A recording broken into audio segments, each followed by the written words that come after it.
एक बहुत ही गंभीर बात और अपनी बड़ी चिंता भी मैं आपसे साझा करना चाहता हूं। और ये चिंता इतनी बड़ी है कि एक बार हिंदुस्तान के एक प्रधानमंत्री को 15 अगस्त को लाल किले के भाषण में इस चिंता को व्यक्त करना पड़ा था। समय के साथ हमारी राजनीति में एक गंभीर विकार आता गया है। राजनीति में जनता को सच बताने का साहस होना चाहिए, लेकिन हम देखते हैं कि कुछ राज्यों में इससे बचने की कोशिश होती है। ये रणनीति तत्कालिक रूप से अच्छी राजनीति लग सकती है, लेकिन ये आज के सच को, आज की चुनौतियों को कल के लिए, अपने बच्चों के लिए, अपनी भावी पीढ़ियों के लिए टालने वाली योजना है। उनका भविष्य तबाह करने वाली बातें हैं। समस्या का समाधान आज ढूंढने के बजाय उनको ये सोच करके टाल देने की कोई, और इसको समझेगा कोई और सुलझाएगा, आने वाला जो करेगा करेगा, मुझे क्या, मैं तो 5 साल 10 साल में चला जाऊंगा। ये सोच देश की भलाई के लिए उचित नहीं है। इसी सोच की वजह से देश के कई राज्यों में आज पावर सेक्टर बहुत बड़े संकट में है।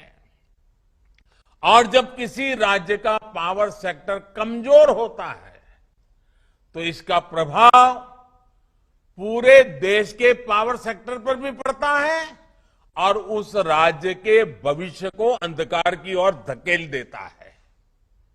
आप भी जानते हैं कि हमारे डिस्ट्रीब्यूशन सेक्टर में लॉसेस डबल डिजिट में हैं, जबकि दुनिया के विकसित देशों में ये सिंगल डिजिट में बहुत नगण्य है। इसका मतलब ये है कि हमारे यहां बिजली की बर्बादी बहुत है और इसलिए बिजली की डिमांड पूरी करने के लिए हमें जरूरत से कहीं अधिक बिजली पैदा करनी पड़ती है।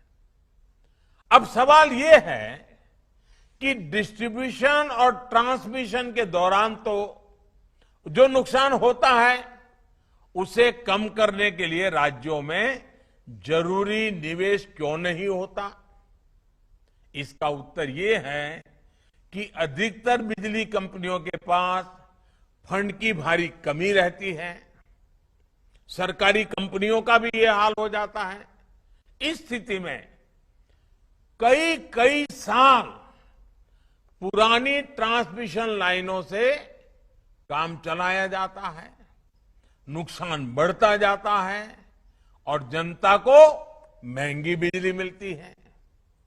आंकड़े बताते हैं कि बिजली कंपनियां बिजली तो पर्याप्त पैदा कर रही है, लेकिन फिर भी उनके पास जरूरी फंड नहीं है और ज्यादातर ये कंपनियां सरकारों की है।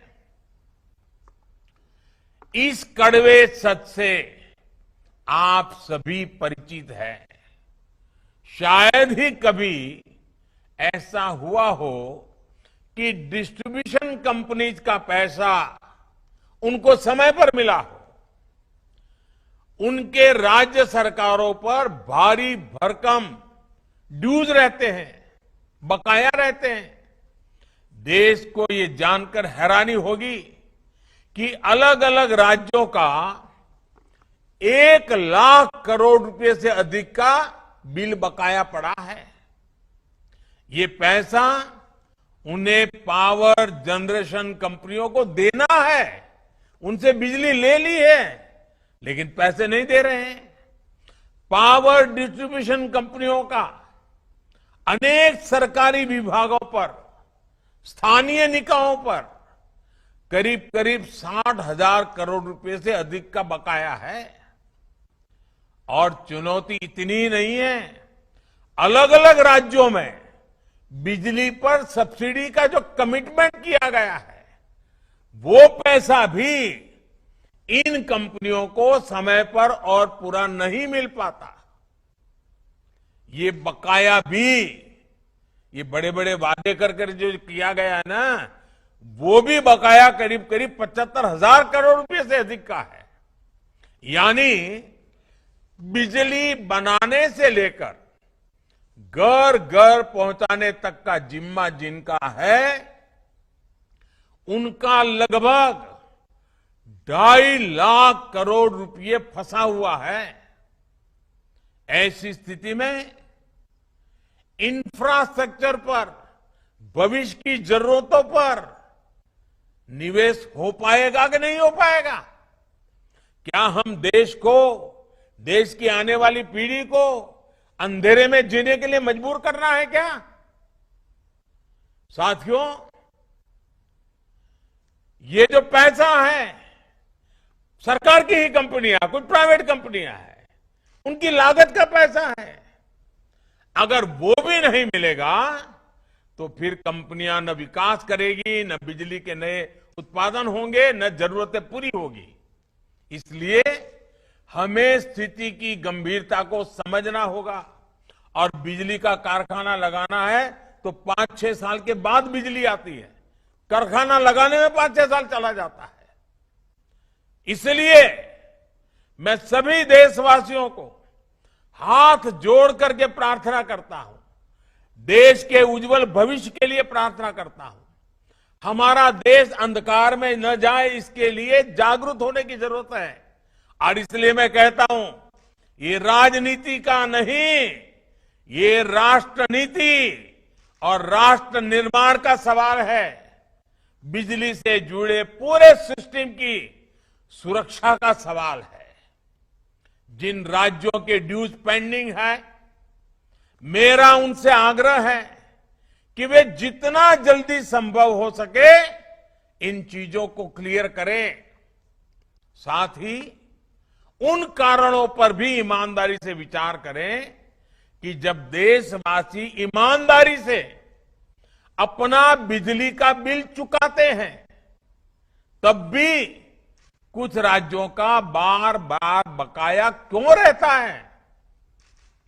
देश के सभी राज्यों द्वारा इस चुनौती का उचित समाधान तलाशना आज समय की मांग है। साथियों, देश के तेज विकास के लिए बहुत जरूरी है कि पावर और एनर्जी सेक्टर का इंफ्रास्ट्रक्चर हमेशा मजबूत रहे, हमेशा आधुनिक होता रहे। हम उस स्थिति की कल्पना भी कर सकते हैं कि अगर बीते 8 वर्षों में सबके प्रयास से इस सेक्टर को नहीं सुधारा गया होता तो आज ही कितनी मुसीबतें आकर के खड़ी हो गई होती। बार बार ब्लैकआउट होते, शहर हो या गांव, कुछ घंटे ही बिजली आती, खेत में सिंचाई के लिए किसान तरस जाते, कारखाने थम जाते। आज देश का नागरिक सुविधाएं चाहता है, मोबाइल फोन की चार्जिंग जैसी चीजें, उसके लिए रोटी, कपड़ा और मकान जैसी जरूरत बन गई है। बिजली की स्थिति पहले जैसी होती तो कुछ भी नहीं हो पाता। इसलिए बिजली सेक्टर की मजबूती हर किसी का संकल्प होना चाहिए, हर किसी का दायित्व होना चाहिए, हर किसी को इस कर्तव्य को निभाना चाहिए।